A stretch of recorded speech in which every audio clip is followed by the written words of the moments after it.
सबसे बड़ी खबर, और खबर आ रही है इजराइल से, जहां उसने अपने एयरस्पेस खोल दिए हैं। यानी कि सीज फायर की खबर आने के बाद जो नया डेवलपमेंट है वो हम आपको बता रहे हैं। अपने एयरस्पेस को खोल दिया है इजराइल ने। तो बड़ी खबर इस वक्त की, तो सीज फायर को लेकर ईरान और इजराइल दोनों सहमत हो गए हैं। ये जानकारी मिल रही है जिसका इंतजार किया जा रहा था कि आखिरकार इजराइल की तरफ से क्या कुछ कहा जाएगा। दूसरी तरफ ईरान की सरकारी मीडिया के हवाले से ये दावा पहले ही कर दिया गया था कि ईरान सहमत हो गया है और सीज फायर लागू करेगा। अब सीज फायर के बाद को लेकर के जानकारी मिल रही है कि एयर स्पेस को खोल दिया गया है। ईरान के हमले के बाद एयर स्पेस खोला गया है, इजराइल ने अपने एयर स्पेस को खोल दिया है। अब सीज फायर के बाद इजराइल ने अपना एयर स्पेस खोला है। अब ऐसे में ये भी लग रहा है कि हो सकता है मिडिल ईस्ट में थोड़ी सी जो चीजें पहले खराब हुई थी एयर स्पेस को लेकर के वो सुधर सकती है। अब आपको 12 दिन चले इस युद्ध की टाइमलाइन बताते हैं। अमेरिका ने सीज फायर का ऐलान किया है। दूसरी तरफ बताएं ईरान ने भी सीज फायर को लेकर के तैयार हो गया है, उसने कह दिया है कि वो सहमत है। इजराइल ने भी सीज फायर प्रस्ताव पर अपनी मंजूरी दे दी है। तो ये सब कुछ हुआ है। ये भी आपको समझा दें कि आखिरकार ये युद्ध कितने दिन तक चला। 12 दिन तक ये युद्ध चला।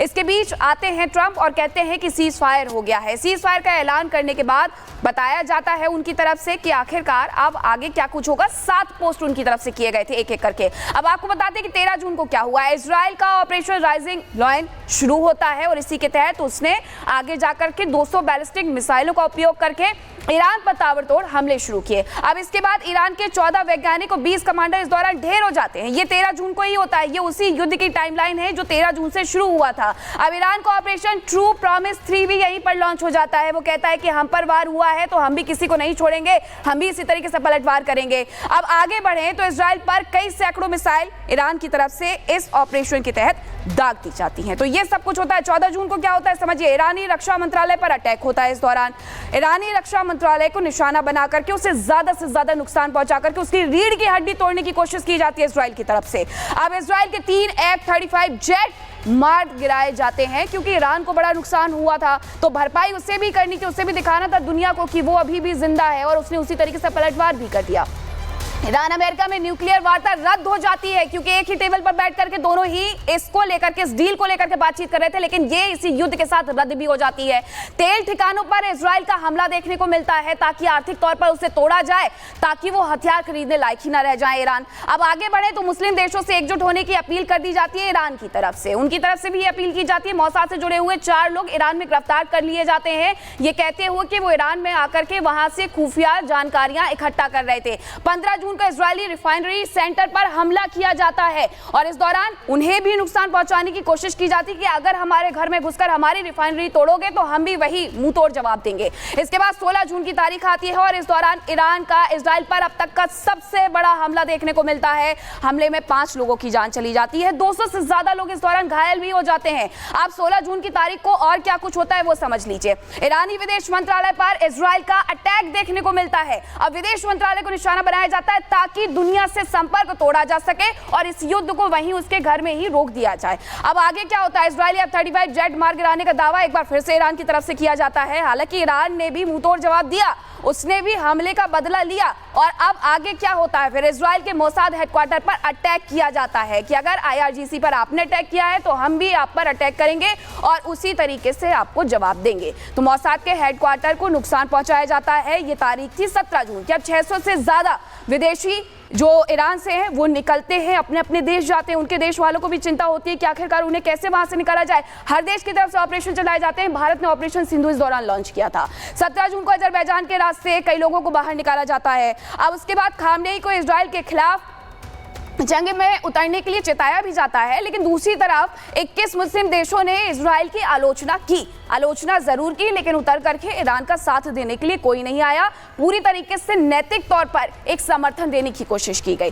अब इसी तारीख को आपको बताते हैं आगे क्या होता है। इजराइल पर पहली बार फतेह मिसाइल से हमला किया जाता है और ये ईरान के द्वारा बताया भी जाता है कि उसने युद्ध में पहली बार फतेह मिसाइल का उपयोग कर लिया है।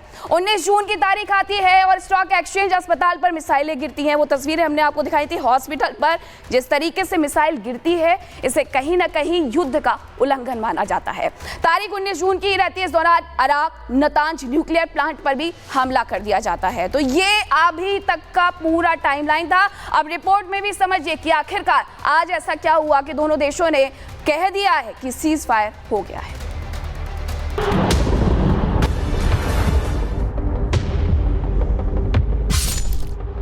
डोनाल्ड ट्रंप ने किया दावा, ईरान इजराइल युद्ध खत्म हुआ। सीज फायर की घड़ी तय, 6 घंटे बाद थमेंगी गोलियां, 12 घंटे बाद खत्म हो जाएंगी जंग। ट्रंप बोले, ईरान का परमाणु कार्यक्रम तबाह कर दिया गया, अब यह इलाका शांति की ओर बढ़ रहा है। 12 दिनों से जारी इजराइल और ईरान के युद्ध का क्या अंत हो गया? ट्रंप के सीज फायर के ऐलान के बाद क्या दोनों देश युद्ध विराम के लिए मान गए? क्या वॉशिंगटन से ट्रंप ने मिडिल ईस्ट में शांति ला दी है? अमेरिका के राष्ट्रपति डोनाल्ड ट्रंप ने ऐलान किया है कि ईरान और इजराइल के बीच पूर्ण सीज फायर पर सहमति बन गई है। दोनों ही देश मध्य पूर्व में शांति बहाल करने के लिए राजी हो गए हैं। ट्रंप के ऐलान के बाद ईरान इजराइल के बीच सीज फायर लागू हो गया है। ट्रंप ने सोशल मीडिया पर पोस्ट कर लिखा, सभी को बधाई, इजराइल और ईरान के बीच पूर्ण सहमति बन गई है कि 12 घंटों के लिए पूर्ण और संपूर्ण युद्ध विराम होगा। अब से लगभग 6 घंटों में जब इजराइल और ईरान अपने अंतिम मिशन को पूरा कर लेंगे, जिसके बाद युद्ध को समाप्त माना जाएगा। आधिकारिक तौर पर ईरान युद्ध विराम की शुरुआत करेगा, जिसके बाद 12वें घंटे में इजराइल युद्ध विराम की शुरुआत करेगा। 24 घंटे में 12 दिन से जारी युद्ध के आधिकारिक अंत को दुनिया द्वारा सलामी दी जाएगी। हर युद्ध विराम के दौरान दूसरा पक्ष शांतिपूर्ण और सम्मानजनक बना रहेगा। मैं दोनों देश इजराइल और ईरान को उस सहन शक्ति, साहस और बुद्धिमत्ता के लिए बधाई देना चाहता हूं, जिसे 12 दिवसीय युद्ध कहा जाना चाहिए। ये एक ऐसा युद्ध है जो सालों तक चल सकता था और पूरे मिडिल ईस्ट को नष्ट कर सकता था, लेकिन ऐसा नहीं हुआ और कभी ऐसा नहीं होगा। वहीं ईरानी विदेश मंत्री सईद अब्बास अरागची ने सोशल मीडिया पर पोस्ट कर लिखा, जैसा कि ईरान ने बार बार स्पष्ट किया है, इजराइल ने ईरान पर युद्ध शुरू किया, न कि ईरान ने। अभी तक किसी भी युद्ध विराम या सैन्य अभियानों की समाप्ति पर कोई समझौता नहीं है, बशर्ते कि इजराइल शासन ईरानी लोगों के खिलाफ अपने अवैध आक्रमण को तेहरान समय के अनुसार सुबह 4 बजे से पहले बंद कर दे।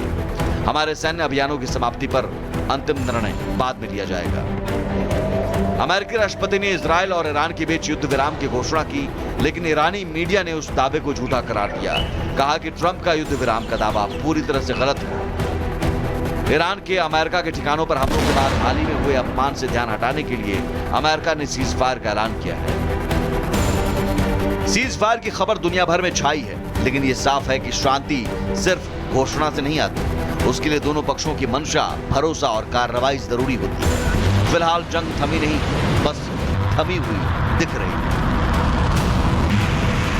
Bureau report, Republic Bharat.